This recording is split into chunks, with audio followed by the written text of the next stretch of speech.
വന്യമൃഗ ആക്രമണങ്ങളിൽ തുടർമരണങ്ങൾ ഉണ്ടായതിനു പിന്നാലെ വയനാട്ടിലെത്തിയ മന്ത്രിതല സംഘത്തിന് കരിങ്കൊടി. ബത്തേരിയിൽ പ്രതിഷേധിച്ച യൂത്ത് കോൺഗ്രസ് പ്രവർത്തകരെ പോലീസ് അറസ്റ്റ് ചെയ്ത് നീക്കി. അതേസമയം മന്ത്രിസംഘം വന്യമൃഗ ആക്രമണങ്ങളിൽ കൊല്ലപ്പെട്ടവരുടെ വീടുകളിൽ ഇന്ന് സന്ദർശനം നടത്തും. പ്രതിഷേധ സാധ്യത കണക്കിലെടുത്ത വനമന്ത്രി എ കെ ശശീന്ദ്രൻ ഇന്നലെ രാത്രി തന്നെ ജില്ലയിലെത്തി. കോഴിക്കോട് നിന്നെത്തിയ മന്ത്രിമാരായ എം പി രാജേഷും കെ രാജനും പ്രതിഷേധ ചൂടറിയാതെ ചുരം കയറി.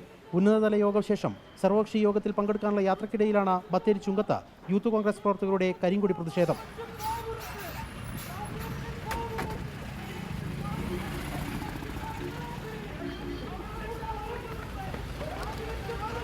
യൂത്ത് കോൺഗ്രസ് ജില്ലാ പ്രസിഡന്റ് അമൽജോയ് ഉൾപ്പെടെ പ്രവർത്തകരെ പോലീസ് അറസ്റ്റ് ചെയ്ത് നീക്കി.